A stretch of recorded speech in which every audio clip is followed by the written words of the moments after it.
دنیا کی سچائی کا راز تھا، یہ دنیا کی بے ثباتی کا راز تھا، جس دنیا کے پیچھے ہم پاگل ہیں نماز روزے چھوڑ اس دنیا کی سچائی اسے ایک جملے میں غوث اعظم نے بیان کر دیا. انہوں نے بتا دیا ایک جملے میں تصوف کا مطلب یہ نہیں کہ قوالی بجائیں ہارمون طبلہ بجائیں، اس قبر کو غسل دیں اور چادر کا گاگر کا جلوس نکالیں اور قبر پہ 1 کروڑ کا جھومر لگا دیں، مسجد کو اجاڑ دیں، مسجد میں وضو خانہ نہ رہے، مسجد میں مصلی نہ رہے، مسجد میں بلب نہ رہے، نمازی کی سہولت نہ رہے اور درگاہوں میں 50 کروڑ کا جھومر لگا دیں. یہ تصوف نہیں ہے، یہ سلوک نہیں ہے، یہ تو 4 پیسہ کمانے کے لیے لوگوں کے دل میں مذاق کی اہمیت دلوانے کے لیے بس ایک ذریعہ ہے، ورنہ تصوف شریعت ہے. تصوف نام ہے مصطفیٰ کے طریقے کی پیروی کا، تصوف نام ہے دینداری اور پرہیزگاری کا، تصوف نام ہے تمام خرافات و واہیات اور بدعات اور تمام فضول باتوں کے چھوڑنے کا نام تصوف ہے. اور اس راستے پہ چلنے والے کا نام صوفی ہے، اس راستے پہ چلنے والے کا نام پیر ہے، اس راستے پہ چلنے والے کا نام سالک ہے. یہاں قرآن پڑھنا نہیں آتا ہے، نماز کے طریقے نہیں آتی ہے، بس بال بڑھا دیا اور صوفی صاحب کہلا گئے. سجدے میں سبحان ربی الاعلیٰ کہنا نہیں آتا ہے، صوفی صاحب بال بڑھا دیا اور ہرا کپڑا پہن لیا، لنگی پہن کے بعد ایک تولیہ گلے میں ڈال دیا، صوفی صاحب ہو گئے. نہ رہے تولیہ، نہ رہے گلے میں پٹا، نہ رہے صاحب لمبا جبہ، نہ رہے لمبا کمر تک اور گردن اور پیٹھ تک بال.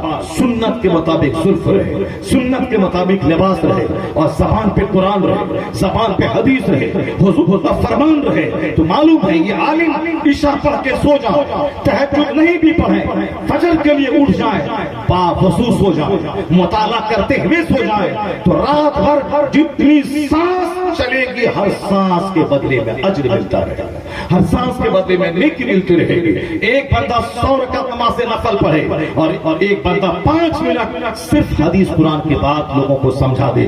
یہ 5 منٹ حدیث قرآن سمجھانا رات بھر کی شب بیداری سے بہتر. اس لیے عالموں کا احترام ضروری ہے کہ ان کی بات ہمارے دل میں جگہ پکڑ جائے، ان کی بات کا ہم ویلیو دیتے ہیں. عالم کی توہین اسی لیے کفر ہے کہ عالم کی توہین کر کے بندہ خدا کی توہین کرنے لگے گا، اور عالم کی توہین کرنے کے بعد بندہ مصطفیٰ کی توہین کرنے لگے گا.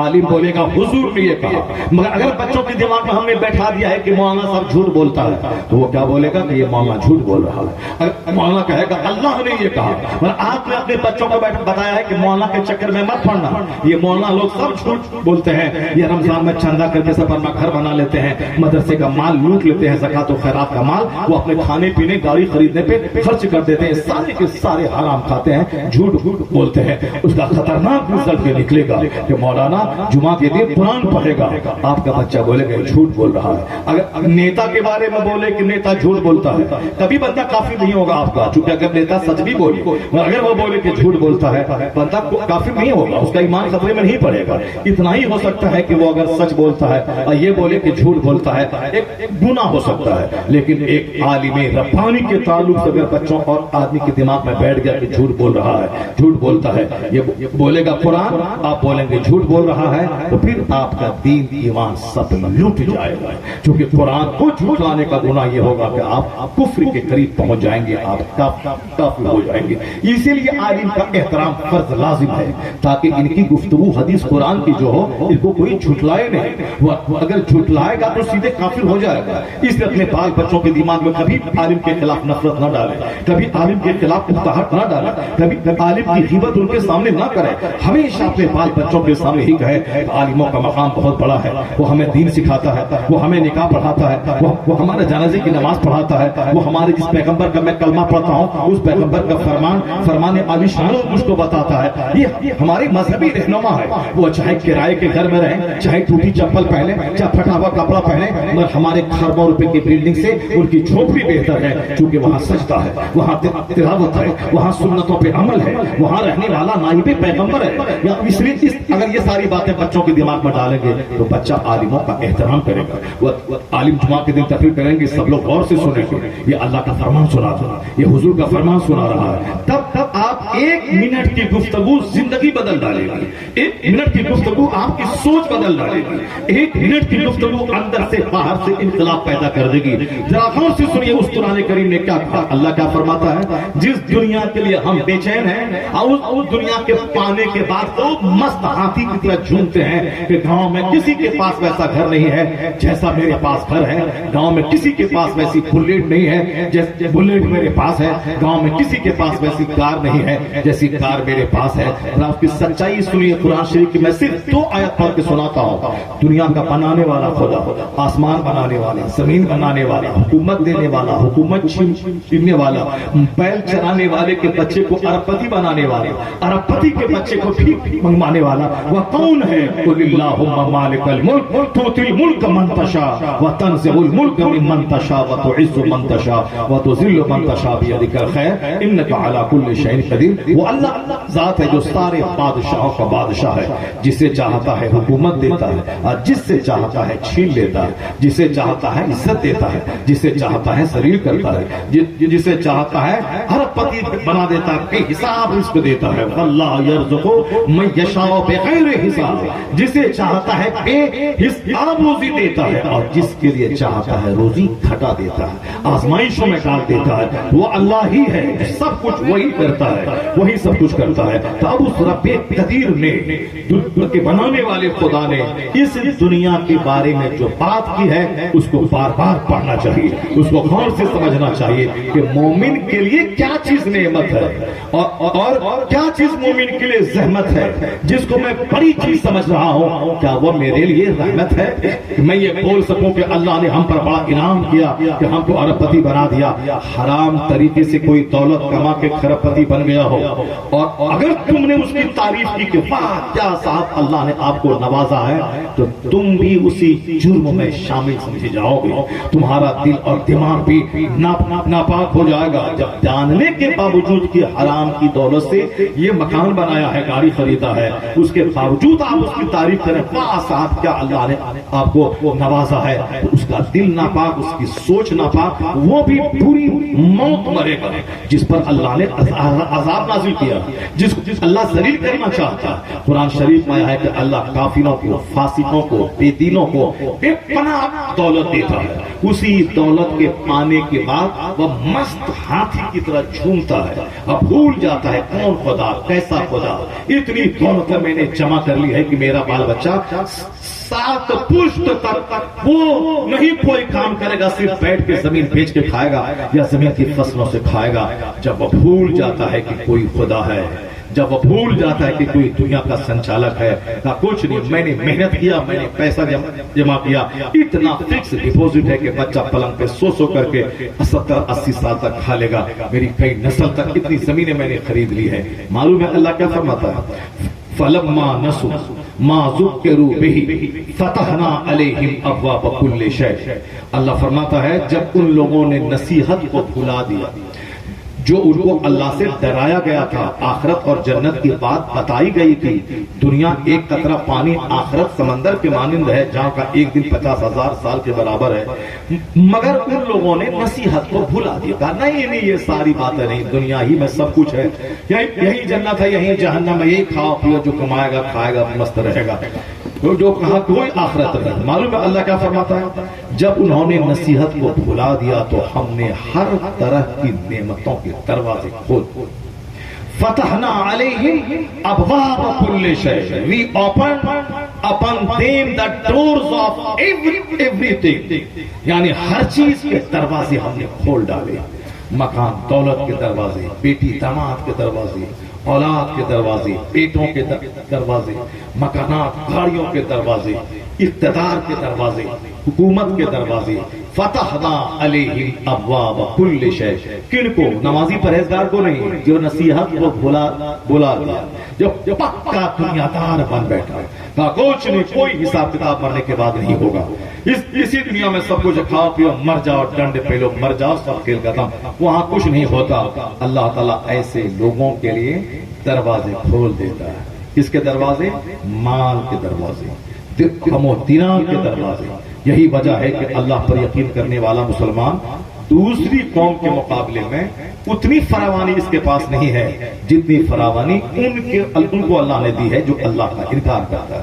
تو اللہ فرماتا ہے جب بندے کو میں اس کے دروازے کھول دیتا ہوں وہ بھول جاتا ہے حتی اذا فرحوا بما اوتوا، یہاں تک کہ جو نعمت ان کو دی گئی اس کے پانے کے بعد وہ اترانے لگتا ہے، مست رہتا ہے. بولنے میں گھمنڈ، بیٹھنے میں گھمنڈ، سونے میں گھمنڈ، کپڑا پہننے میں گھمنڈ، اسٹائل میں گھمنڈ، بیٹھنے انداز میں گھمنڈ، چلنے میں گھمنڈ. جب وہ اترانے لگتا ہے تو اللہ فرماتا ہے اخذناہم بغتۃ فاذا هم مبلسون، تو پھر ہم اچانک اس کو پکڑتے ہیں، اس کی بنیاد کاٹ کر رکھ دیتے ہیں. قطع دابر القوم الذین ظلموا، ظالموں کی بنیاد کاٹ دیتے ہیں. جیسے پوری دنیا کا بادشاہ اللہ نے نمرود کو بنا دیا، لیکن جب دماغ میں کیڑا کاٹا کہ میں خدا ہوں، سب سے عبادت سجدہ کروانے لگا. جناب ابراہیم جو توحید کی دعوت دینے کے لیے آئے، اس جناب ابراہیم کو آگ میں ڈلوا دیا. اس قدر اتیاچاری اور ظلم. ایک تو غریب کا بچہ تھا، اللہ نے بادشاہ بنایا، اسے تو 24 گھنٹے سجدہ کرنا چاہیے تھا. میں بھکاری کا بچہ، غریب بچہ، اللہ مجھے حاکم پورے عراق کا نہیں بلکہ دنیا کا حاکم مجھ کو بنا دیا. لیکن نہیں، دولت کا جو مزاج ہے گھمنڈ اور غرور، اس نے اسے مغرور بنایا. تو اللہ نے 10 سال 20 سال 25 سال 50 سال، ایسا نہیں کہ آج نماز چھوڑا آج زمین میں اللہ پھنسا دیتا، آج جھوٹ بولا آج ہی زبان پہ لقبہ مار دے گا، آج کسی عورت کے پاس زنا کرنے گیا وہی آسمان سے پتھر گر جائے گا. نہیں، ایسا اگر ہوتا تو دنیا 5000 سال پہلے ہی ختم ہو جاتی. جس وقت 5000 سال پہلے کوئی زنا کیا تھا اسی وقت مر جاتا. 5000 سال پہلے کوئی جھوٹ بولا تھا، زبان پہ اس زبان پر اس کا لقبہ مار دیا جاتا. میرا باپ کوئی گناہ کیا ہوتا، میرا باپ آسمان سے پتھر گرتا زمین میں پھنس جاتا، نہ باپ رہتا نہ ہم پیدا ہوتے. اس لیے یہ کہنا کہ اللہ سزا نہیں دے رہا ہے، کہاں ہے اللہ تعالیٰ فوری اگر پکڑے گا نہ تم بچ پاؤ گے نہ دنیا کا ایک بچہ بچ پائے گا. جس طرح کافر کو اب مارنے کی تمنا آپ کرتے ہیں کہ فلسطین میں ظلم ہو رہا ہے، 1 لاکھ بچے اور عورتیں اور مرد شہید ہو گئے، اللہ تعالیٰ کچھ نہیں کر رہا ہے. اللہ تعالیٰ اگر فوراً پکڑے گا تو فلسطین ہی نہیں جلے گا، آپ بھی جلو گے. 1000 کی آبادی ہے اور 10 بوڑھا نماز پڑھتا ہے. جو رمضان سے پہلے نمازی تھا، عید کے دن صبح ہم مسجد گئے، وہی پرانے ساتھی لوگ مسجد میں ملے ہمارے. میں نے کہا چلیے جو مہمان آئے تھے چلے گئے، اب ہم لوگ پرانے لوگ مسجد میں بچ گئے. تو اسی دن جس دن 990 لوگ گھر میں سوئے رہیں گے اور 10 لوگ مسجد میں نماز پڑھے فجر میں آئیں گے، اگر اللہ تعالیٰ فوری گناہوں کی پکڑ کرتا یہ 990 لوگوں کو زمین میں اللہ دھسا دے گا. اسی لیے رحمت ہے اللہ کی، اللہ فوری نہیں پکڑتا رہتا. جو لوگ شہید ہو گئے فلسطین میں وہ سب کو جنت چلے چلے، اور جنت جانا یہ دنیا کا سب سے بڑا مقصد ہے آدمی کا. مرنا تو سب کو ہر پیدا ہونے والا مرنے کے لیے ہی پیدا ہوتا ہے. اسی جھارکھنڈ کا ایک بندہ ہمارے مدرسے کے بازو میں رہتا تھا، ابھی پرسوں 3 دن پہلے، جھارکھنڈ کا باقا یا کوٹا کا تھا. اب وہ کیا ہوا کہ اسکول صبح سویرے مارننگ کلاس 6:30 سے 12:30 تک کلاس چلتا ہے اپریل مئی جون میں. وہ بائک سے نکلا تھا، سامنے والا ایک بائک والا آیا ٹکر والا، لاری نہیں، ٹرک نہیں، کار نہیں، صرف بائک سے جا رہا تھا، ادھر سے ایک بائک والا آ رہا تھا، دونوں میں ٹکر ہوئی، اسپاٹ ڈیتھ کر گیا. بالکل ینگ لڑکا. رمضان میں تراویح پڑھا تھا، ہمارے مسجد مدرسے کے امام صاحب ایک استاذ ہیں وہ پڑھاتے ہیں، ان سے میں نے کل بات کی، کہا کہ وہ تو رمضان پر ہمارے پیچھے تراویح پڑھا. اچانک سڈن ڈیتھ مرا چلا گیا. آئے دن اس طرح کی موتیں آتی رہتی ہے. ہر پیدا ہونے والا مرنے کے لیے ہی پیدا ہوا ہے. تو اب ہے موت کی کیٹیگریز میں فرق ہے. کوئی ہاسپٹل میں ایڑی رگڑ کے مر رہا ہے، کوئی باتھ روم میں مر رہا ہے، کوئی طوائف کے کوٹھے پہ مر رہا ہے، کوئی تاڑی پیتے پیتے مر رہا ہے، کوئی گالی دیتے دیتے مر رہا ہے، کوئی ناچتے ناچتے مر رہا ہے. ابھی آپ سنے ہوں گے آپ لوگ، چونکہ آپ لوگوں کو صرف مکان دکان کے علاوہ اور کوئی فرصت تو ہے نہیں. بریلی علاقے میں ایک لڑکی شادی کی تقریب میں ناچتے ہوئے مر گئی. ابھی چونکہ راستہ بھر میں نے وہی ناچ دیکھا، یہاں لوگ ناچ رہے ہیں، بوڑھا ناچ رہا ہے، لڑکیاں سب ناچ رہی ہیں، یعنی ایک ناچنے کا چلن شروع ہوا ہے. انہیں کافروں کا دیکھا دیکھے مسلمان بھی اب شادی میں ناچ ناچنے لگے ہیں. جس کو مسجد میں نکاح کرنا تھا اب وہ 5 لاکھ کا ڈیکوریشن کر کے وہ نچوا کر کے تب شادی کرتے ہیں. جس اور کل کا کاروبار ٹھپ ہو گیا چونکہ 5 کروڑ شادی میں خرچہ ہو گیا, جو کاروبار ادھر ڈاؤن ہو گیا. اب پیسے کو ترس گیا. اب مولانا سے کہتے ہیں کہ 7 فاتحہ ماں پڑھ دیے, کاروبار میں ڈل ہو گیا. تو کیا مطلب, وہ 10 روپے کا بتاشا کا فاتحہ دلا کے یہ 10 کروڑ روپے اللہ سے چاہ رہے ہیں. 10 روپے کا بتاشا اور 10 کروڑ کی تمنا ہے. یہ 10 روپے کی اگر بتی یہ 10 کروڑ روپے کی تمنا کرنا, ایسا تھوڑی ہوتا ہے دنیا دار, ایسا نہیں ہوتا ہے. ہر پیدا ہونے والے کو مر ہی جانا ہے, اور ہر مجرموں کو سزا دنیا میں ملنا ضروری نہیں ہے. مجرموں کی سزا کی جگہ وہ عالم آخرت ہے, وہ عالم جزا ہے, وہ جہاں ڈے آف ججمنٹ وہ آخرت ہے. دنیا کام کی دنیا ہے, یعنی the world of deed, the world of action, the world of work. یہ ورک کی دنیا ہے. جیسا کام کرنا کرو, نماز پڑھو, زنا کرو, شراب پیو, چوری کرو, ماں باپ کی سینے پہ چڑھ کے مارو, پڑوسی سے لڑو, چوری ڈکیتی, جو کہ عمل معاشی ڈو واٹ یو وانٹ, جو کرنا ہے کرو. البتہ یاد رکھنا جیسا کرے گا ویسا انجام بھگتنے کے لیے تیار رہنا, کیونکہ ہمیشہ دنیا میں تجھے رہنا نہیں ہے. موت دوں گا. جیسے تجھے ماں کے پیٹ سے میں نے پانی کے قطرے سے تجھ کا ناک نقشہ بنا کے انسان بنا کے پیدا کیا, اسی طرح قبر میں جب تیری ہڈی سڑ جائے گی, جس طرح پانی کی بوند سے تجھ کو پیدا کر کے ماں کے پیٹ سے نکالا, اسی طرح تجھے ہڈی سڑی ہوئی ہڈی میں اسے جان دے کر پھر قبر کے پیٹ سے تجھے نکالوں گا اور پھر تجھ سے حساب لوں گا. یہ بتا دے کہ تُو نے جوانی کیسی گزاری, تُو نے مال کہاں سے کمایا, کہاں خرچہ کیا. یہ بتا دے کہ تُو نے زندگی کس کام میں لگائی. یہ بتا دے کہ جو تم کو سمجھایا گیا اس پر تم نے نصیحت عمل کتنی کی, جو تم نے کتاب پڑھا اس پر تم نے عمل کیوں کیا, کیسا کیا. یہ 4 باتوں کا جواب جب تک بندہ دے گا نہیں, اس وقت تک قیامت کے دن 1 انچ بندے کا پاؤں اپنی جگہ سے ہٹ نہیں پائے گا. مرنا تو سب کو ہے, تو کوئی ٹکرا کے مرا, کوئی باتھ روم میں مرا, کوئی تباہ کے کوٹھے پہ مرا, مگر وہ موت ہائیسٹ کوالٹی کی موت ہے جو حالت سجدہ میں مر گیا, جو تلاوت کرتے کرتے مر گیا, جو دعا کرتے کرتے مر گیا, جو سجدہ کرتے کرتے مر گیا, جو قبلہ اول کے لیے جنگ کرتا ہوا شہید ہو گیا.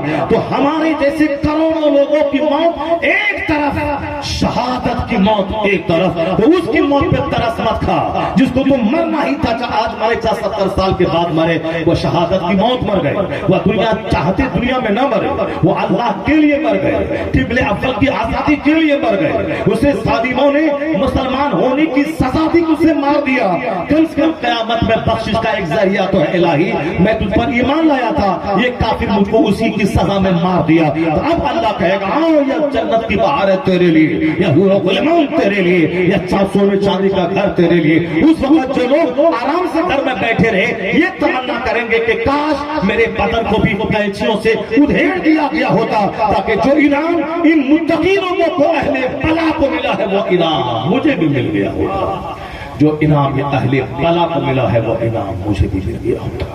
اب ذرا غور سے میں وہ قرآن پاک کی دو آیت سناتا ہوں, ایک حدیث سناتا ہوں, پھر میں اپنی گفتگو ختم کرتا ہوں. چونکہ بولتا رہوں گا اسی طرح سے بولی نکلتی چلی جائے گی, پھر 3 گھنٹے 4 گھنٹے ہو جائیں گے.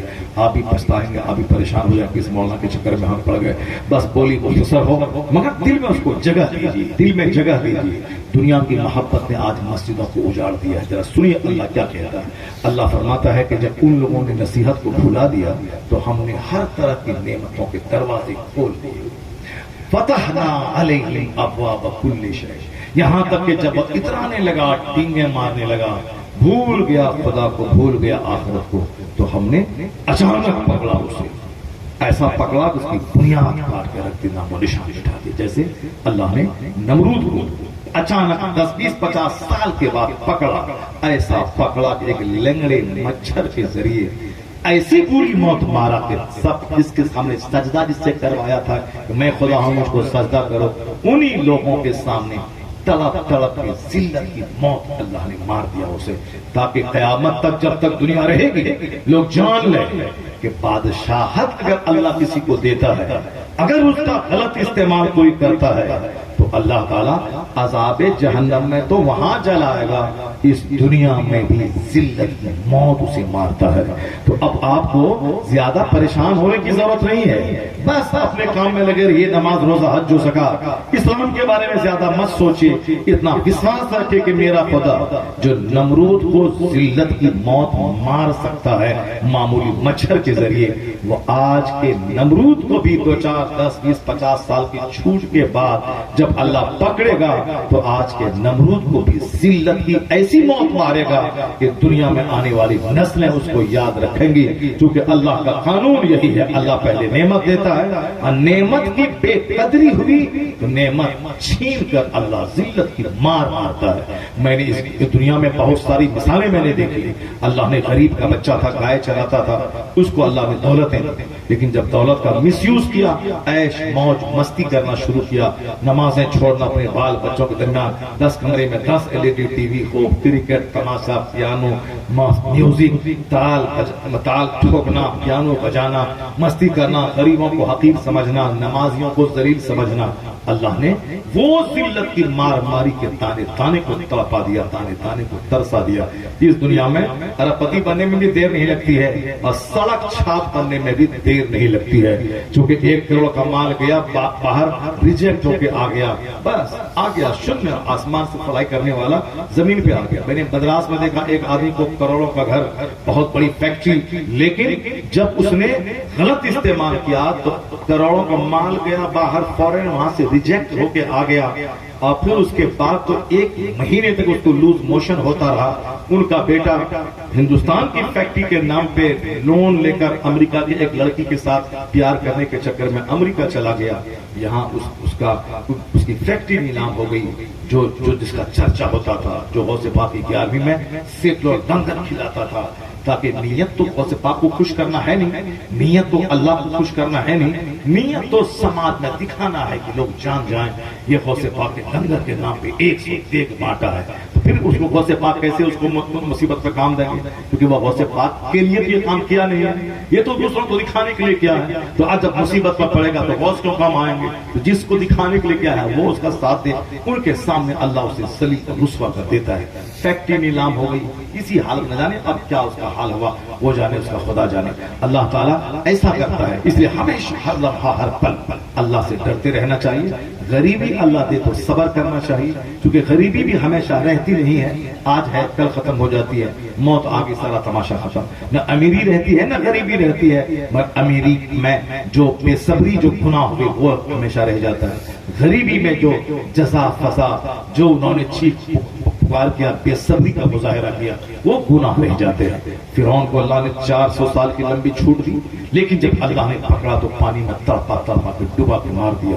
اس کی ڈیڈ باڈی آج 3000 سال سے مصر کے میوزیم میں آج تک موجود ہے، تاکہ دنیا والا جان لے مغرور کا حشر کیا ہوتا ہے۔ تو اللہ تعالیٰ نعمت دیتا ہے، پھر نعمت کی بے قدری ہوئی تو نعمتیں چھین کر اسے ذلیل رسوا کر دیتا ہے۔ صحت اللہ کی نعمت، نیند اللہ کی نعمت، اولاد اللہ کی نعمت، بیٹی اللہ کی نعمت، لیکن اگر بیٹی کو کوئی بوجھ سمجھتا ہے تو وہ بیٹی کو اللہ چھین لیتا ہے، اب بیٹا دے کر اسے وہ سزا دیتا ہے کہ ساری زندگی چوتڑ رگڑ رگڑ کے تڑپ تڑپ کے وہ مرتا ہے۔ میں نے ایسے لوگوں کو میں نے دیکھا ہے، 5 بیٹی ہوئی، بالکل نارمل ڈیلیوری، کوئی ہاسپٹل نہیں جہاں میں امامت کرتا تھا، 5 بیٹی ہوئی، نارمل ڈیلیوری، بالکل گھر میں ڈیلیوری ہو گئی، 2 دن کے بعد عورت بالکل اپنا آرام سے گھوم رہی ہے، کھانا بنا رہی ہے، 5 بیٹی، مالدار تھا وہ بندہ، بہت بڑی دکان تھا، مگر 5ویں بیٹی جب پیدا ہوئی تو گھر میں ماتم کا ماحول چھا گیا، لوگ رونے لگے، عورتیں رونے لگی، گھر کے لوگ رونے لگے، کاروبار اتنا بڑا ہے، بیٹا نہیں ہے، آخر کیا ہوگا؟ 5ویں بیٹی ہو، حالانکہ ہم کو 4 بیٹی ہے، چاروں بیٹی مولانا ہے، لیکن 2 بیٹی کی شادی ہوگی، مگر میں چاروں بیٹی کے بعد بیٹے کے لیے کبھی میں لالائت نہیں تھا، بس اللہ سے دعا کرتا تھا کہ یا اللہ تو اپنے کرم سے اگر ایک بیٹا دے دے تو بہت تیرا احسان ہوگا۔ یہ بچیاں ہماری اداس تھوڑی رہتی ہیں کہ کوئی اس کا بھائی نہیں ہے، کوئی لالائت اور بے چین نہیں تھا، بس دعا کرتا تھا۔ لیکن اللہ رب العزت نے 4 بیٹی کے بعد جب پلٹا کھایا، بیٹے 3 بیٹے ہو گئے، لگاتار کنٹینیو ہو گئے، ہر 2 سال کے بعد 3 بیٹے لگاتار ہو گئے، اسے زیادہ لالائت ہوا وہ بندہ 5ویں بیٹی پیدا بھی رونے لگا، رونے لگا گھر میں. معلوم ہے وہ بیٹی کے بعد بیٹا پیدا ہوا, اس کے بعد بیٹا پیدا ہوا. وہ بیٹا نارمل نہیں بلکہ سیزری, ہاسپٹل وہاں سے خرچہ شروع ہو چکا.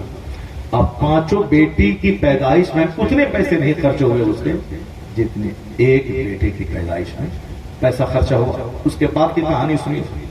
وہ تو بیٹا کتنا ناز نخڑا سے پلا ہوگا, اسکول نہیں جائیں گے, یہاں نہیں جائیں گے, ماں باپ کے سر کا درد. ابھی میں کرنٹ امامت چھوڑنے کے 25 سال کے بعد میں جب وہاں گیا تھا, بیٹا جوان ہو گیا, 25 سال پہلے پیدا ہوا تھا. 25 سال انہوں کا حضرت یہی وہ لڑکا ہے, ناک میں دم کر دیا, ناک میں دم کر دیا, بات نہیں مانتا, صرف باہر گھومتا رہتا ہے, ننگے گندے دوستوں کے ساتھ گھومتا رہتا ہے, میری بات نہیں سنتا ہے. یعنی اب وہ یہ کہنے پر مجبور ہے کہ نہیں ہوتا بیٹا ٹھیک تھا, نہیں ہوتا ٹھیک تھا, یہ بیٹا میری عزت کو پٹی میں لگا دیا, میری بات نہیں سنتا ہے, سماج مجھ کو ذلیل کر رہا ہے. اور بے چین ہوئیے, لالائیت رہیے بیٹے کے لیے, تو لالائیت مت رہیے. اللہ بیٹا دے تو شکر ادا کیجئے, اب بیٹی دے تو یہ سمجھ کے شکر ادا کیجئے کہ کروڑوں عورتیں ہیں جو پانج ہیں, جس کو اولاد بیٹی تک نہیں ہے, وہ بیٹی کے لیے پریشان ہو رہی ہیں. الہی کم سے کم تو میری بیوی کو پانج پن کے تانے سے تو محفوظ رکھا. اولاد تو ہو گئی, ایک بیٹی تو ہو گئی. معلوم ہے جو اس نعمت کو سمجھ کے شکر ادا کرے گا تو جو اسے دلی خوشی بیٹوں سے نہیں ملے گی, اللہ وہ دلی خوشی اسے بیٹیوں سے عطا فرما دے گا. اللہ بیٹیوں سے عطا فرمائے. سماج کے ننگے گندے قسم کے لوگ, لچے ڈفنگے قسم کے لوگ, بیٹا پیدا ہونے کے بعد لڈو بانٹتا ہے سماج میں. اب بیٹی پیدا ہونے کے بعد چہرہ لٹکا کے ایک کونے میں جا کے بیٹھ جاتا ہے تاکہ سامنے آئیں گے تو پوچھے گا کہ کیا ہوا, یہ بولنا نہ پڑے کہ بیٹی پیدا ہوئی ہے. یعنی بیٹی بولنا کہ بیٹی ہاں ہاں بیٹی ہوئی ہے, بولتا بھی ہے مگر انداز الگ ہوتا ہے. یہ شکرانے والا انداز کا اللہ کا شکر ہے کہ اللہ نے بیٹی عطا فرما دی, بیٹی عطا فرما دی. اللہ اس بیٹی میں برکتیں عطا فرما دے. یہ تو کروڑوں میں کوئی بولتا ہے. بیٹے کی پیدائش پہ جلسہ کروانا تو عام ہے, لڈو بانٹنا عام ہے, بریانی بانٹنا عام, لیکن بیٹی کی پیدائش پہ خوشیاں منانا, بیٹی کی پیدائش پہ لوگوں کو بلا کے دعوت اور ضیافت سے نوازنا, عالموں کو بلا کے دین سکھانے کا انتظام کرنا, اگر یہ بڑا کام کوئی کیا ہے اس علاقے میں تو اس کا نام ذاکر ہے, اصغر ہے. ان دونوں بھائیوں نے مل کے کیا ہے. ہمارے بہار میں کچھ لوگ ایسے ہیں جو ایسا کرتے ہیں, ورنہ اکثر لوگوں کا چہرہ لٹک جاتا ہے. وہ فاتحہ کراتا بھی ہے تو رسیا پہ فاتحہ کراتا ہے, جب بیٹا پیدا ہوا تو کھیر پہ کراتا ہے, اور بیٹی پیدا ہوئی تو گڑ کے رسیا پہ کراتا ہے. تو پھر وہی ہوتا, وہی بیٹا چھاتی پہ چڑھ کے پٹائی کرتا ہے, اور وہی بیٹیا جس کی پیدائش پہ رسیا کی روپی فاتحہ کروایا تھا, باپ اگر بستر پہ رگڑتا ہے ایڑی, اب ڈاکٹر کے پاس لے جانے والا کوئی نہیں ہوتا ہے. اب بیٹا چلا گیا مٹک کے اپنے کام پہ, ذرا سی خبر ملی 200 کلومیٹر دوری پہ اس بیٹیا کو جس کی پیدائش پہ رسیا کے فاتحہ دلایا تھا, وہ وہاں سے دوڑ کے اپنے شوہر کے ساتھ کار اور بائک سے آتی ہے اور اپنے باپ کو لاکھ کس کے ڈاکٹر کے پاس لے جاتی ہے اور کہتی ہے, ڈاکٹر بابو جتنے پیسے خرچ ہوں میں کروں گی, میں اس کی بیٹی ہوں مگر میرے ابو کو کچھ نہیں ہونا چاہیے, علاج کراؤ. یہ بتا دیں اس وقت وہ بڈھا باپ کیا بولتا ہوگا, وہی جو بیٹی کی پیدائش پہ لڈو بانٹا تھا وہ یہی کہتا ہوگا, جس بیٹی کو میں نے حقیر سمجھا تھا اسی بیٹی کے ذریعے مجھے طاقت پہنچا کہ میرے رب نے مجھ کو بتا دیا کہ بیٹا ہو بیٹی دونوں نعمت ہے, دونوں کی پیدائش پہ شکر ادا کرنا. اللہ چاہے تو بیٹی سے وہ قرار ملتا ہے جو بیٹوں سے نہیں ملتا ہے. تو اولاد نعمت ہے, مگر فرما بردار اولاد سب سے بڑی نعمت ہے.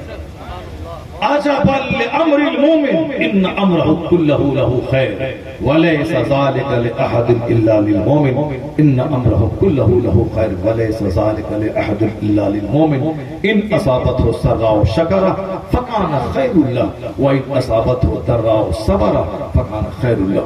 حضور فرماتے ہیں وہ دوسرے لوگ ہیں کہ پیسہ ملے تو واہ واہ, نہیں ملے تو منہ لٹکا کے بیٹھ گئے. مسلمان کا معاملہ اس سے الگ تھلگ ہے. مسلمانوں کے دونوں ہاتھ میں لڈو ہے, غریبی میں بھی امیری میں بھی. حضور فرماتے یہ کوالٹی صرف مسلمانوں کو حاصل ہے. وہ دوسرے لوگ ہیں بیٹا بیٹی مال دولت ملا تو خوب اگربتی گھما رہا ہے، ہاتھ جوڑ رہا ہے، اور جہاں بیٹا بیمار ہوا اور بولا کہ بیٹا بیمار ہے اچھا نہیں ہوا تو اٹھا کے لیا پانی میں پٹک اٹھا کے پھینک دیا۔ ہم اس کو بولے کہ میرا بیٹا بیمار ہے تو نہیں کیا، تم گھر میں کہے رہے گا، تم کو ہم کہے پوجیں گے، اٹھا کے پھینک دیا اس کو۔ یعنی خواہشات کی پوجا، اتخذ الہہ ہوا، وہ اپنی خواہشات کو خدا بنا لیا۔ من کامنا یعنی من کی بات پوری ہوتی رہے تو ٹھیک ہے، یہ کچھ ہے، اور من کے خلاف ہوا تو یہ کچھ نہیں ہے، اٹھا کے پھینک دیا۔ یہاں نہیں ہوتا، یہاں مان لیا کہ میرا رب اللہ ہے، ایک ہے، وحدہ لا شریک ہے، امیری وہی دیتا ہے، غریبی وہی دیتا ہے۔ جو اللہ کے رسول کیا فرماتے ہیں، مومن کا معاملہ سب سے الگ تھلگ اس معنی کر ہے، جب اس کو نعمت ملتی ہے یہ کریڈٹ اپنے سر پہ نہیں لیتا ہے کہ میں نے یوں تیر مارا تو میں نے یوں بنگلہ بنا لیا، نہیں، ایک خراب کا بنگلہ بنانے کے بعد بھی مومن یہ کہتا ہے ھذا من فضل ربی، یہ میری محنتوں سے نہیں میرے رب کے فضل سے بنا ہے، یہ میری رب کے فضل سے بنا ہے، میری محنت نہیں، یہ میرے رب نے عطا کیا ہے۔ اور جو نعمت کا شکر ادا کرے گا، اللہ کا وعدہ ہے کہ تم نے میری نعمت کا اگر شکر ادا کیا، اللہ نے دیا، اللہ نے دیا، پھر اس کا حق نکالا تو اللہ کہتا ہے لَأَزِيدَنَّكُمْ وَلَئِنْ شَكَرْتُمْ لَأَزِيدَنَّكُمْ، اگر تم نے میری نعمت کا شکریہ ادا کیا، نعمت ہٹائیں گے نہیں، نعمت کو بڑھاتے چلے جائیں گے، نعمت بڑھاتے جائیں گے۔ زکوٰۃ سے مال بڑھتا ہے، خیرات سے مال بڑھتا ہے، صدقہ فطر سے مال بڑھتا ہے، قربانی سے مال بڑھتا ہے۔ ہاں اگر صدقات و خیرات کرتا رہا، مال گھٹ گیا تو خیرات سے مال نہیں گھٹا ہے، کوئی دوسرا جرم ہے جو انہوں نے کیا ہے، بے ایمانی کی ہے، جھوٹ بولا ہے، کاروبار میں ٹھگا ہے کسٹمر کو، تو اس کی سزا اس کو ملے گی، مگر صدقات و خیرات کی وجہ سے مال کبھی نہیں گھٹتا۔ 1 کروڑ میں 2.5 لاکھ زکوٰۃ نکال دے، 1 لاکھ کا بکرا ذبح کر کے غریبوں میں بانٹ دے، 1000 غریبوں کو کپڑے رمضان میں بانٹ دے، فرض نہیں ہے، زکوٰۃ نکال ہی دیا ہے 1 لاکھ میں، 1 کروڑ میں 2.5 لاکھ، لیکن یہ نفل کپڑا بانٹا ہے تو ایک کا بدلہ 10 سے لے کے 700 گنا تک اللہ عطا فرماتا ہے۔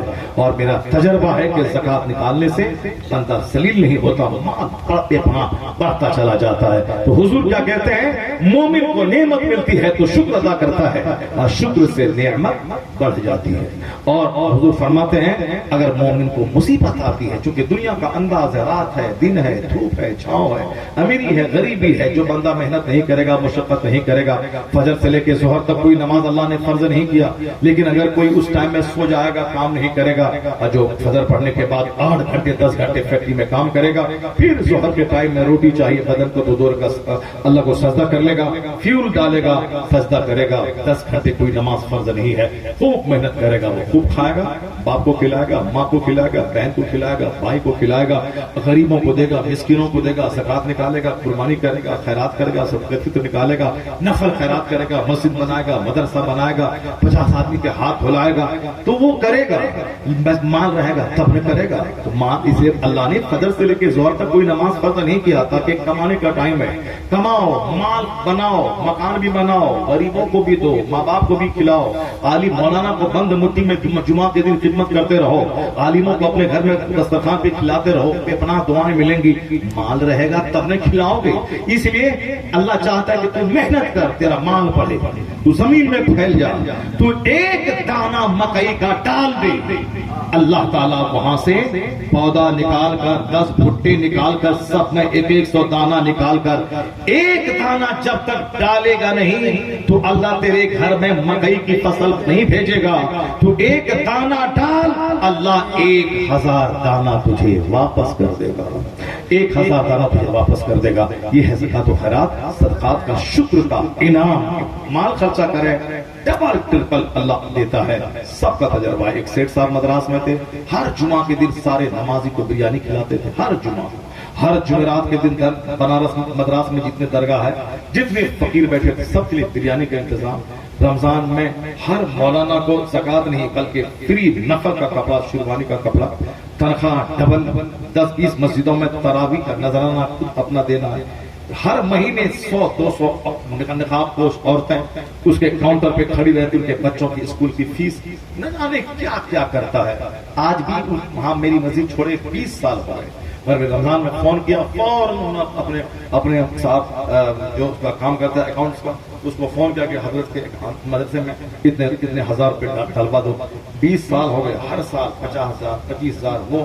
اور صاحب ایک بندہ ہے وہ 22 ہزار صدقہ کا، 20,000 ہمارے لیے عید کا کپڑا بنانے کا. جبکہ صرف ایک ملاقات ہوئی. وہ لوگوں پہ یقین ہے کہ میں عالموں کو دیتا ہوں، اللہ مجھے بے پناہ دیتا ہے، میں خدمتیں کرتا ہوں. اب وہ سیٹھ صاحب ہم سے بولا، حضرت اتنا اللہ نے دیا ہے کہ مجھ کو خبر نہیں کہ کتنا میرے پاس ہے.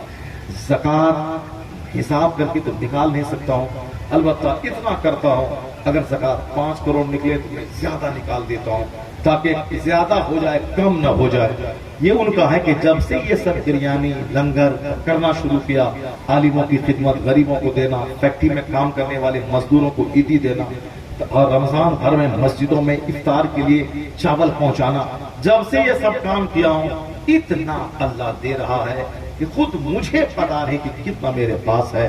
اور ہم لوگ امام صاحب کو کیا دیں گے کپڑا بنانے کے لیے، اسی کے کمرے میں گھس کے فجر کے بعد اسی کی چائے پی لیتے ہیں. وہ بیچارہ میلاد پڑھنے کے بعد جو شکر پھلا لے گیا اسی کا خرما کھا لیتے ہیں فجر کے بعد. اس کو کیا اسی سے پیسہ مانگ لیتے ہیں، لائیے 500 کا مہمان آیا اس کے لیے مچھلی لائے خرید کر دی. یہ بہار، بنگال، جھارکھنڈ کے لوگوں کا مزاج ہے، مگر اب مزاج دھیرے دھیرے بدل رہا ہے. جیسے یہ بندہ چاہتا تو عقیقہ کے موقع پر قوالی کروا لیتا، نیتا کو بلا دیتا، شہرت کروا لیتا، مگر انہوں نے عالموں کو بولا کر کے دین سکھانے کا اہتمام کیا ہے. یہ ایک شروعات ہے کہ جب سوچ بدل جاتی ہے تو اللہ وہاں سے دیتا ہے جہاں سے بندہ سوچ نہیں سکتا. مصیبت پہ جب بندہ صبر کرتا ہے تو حضور فرماتے ہیں اللہ تعالیٰ صبر کا بدلہ انما یوفی الصابرون اجرہم بغیر حساب، اللہ صبر کرنے والے کو بے حساب اجر دیتا ہے. مومن کے دونوں حال، غریبی ہے تو صبر کرو، بے حساب اجر پاؤ. مالداری ہے تو شکر ادا کرو، خیرات کرو، بے حساب نعمت. یہاں بھی آرام سے مکان میں، گاڑی میں، بلیٹ پہ اچھا کپڑا پہن کے 5 نماز سجدہ، مکان مسجد تعمیر ہوئی کو دیا 10 بورا تم دے دو 100 بورا، مدرسے میں 1 لاکھ دے دو 10 لاکھ روپے. تم ہر مہینے میں لنگر غوثیہ کا اہتمام کرو، مال رہے گا تب نہ. تو یہ مال اگر ان راہوں میں خرچ ہوگا، دوسرا غریب چاہ کر کے بھی نہیں کر پائے گا. یہ چاہ کے خرچہ کرے گا تو جنت خرید لے گا، حج کرے گا، زکات دے گا، صدقہ خیرات کرے گا، نیت اچھی رکھے گا، خوب بانٹے گا. تو مال اگر ہے شکر ادا کریں، نعمت بڑھے گی. مصیبت آئی صبر کریں، اس شکر کرنے والوں سے زیادہ بے حساب اجر اللہ ان صابروں کو عطا فرما دے گا. انما یوفی الصابرون اجرہم بغیر حساب. گن کے نیکی ملتی ہے وہاں 1 2 تو 700 تک، مگر جو اللہ کی دی ہوئی مصیبت پہ صبر کرتا ہے تو اللہ گن کے نہیں بے گنتی اس کو اجر عطا فرماتا ہے. سبحان اللہ. ہو گیا. اللہ تبارک و تعالی ہم کو، آپ کو سبوں کو نعمتوں کا شکر کرنے کی توفیق عطا فرمائے. اللہ مصیبتوں پہ صبر کی توفیق عطا فرمائے.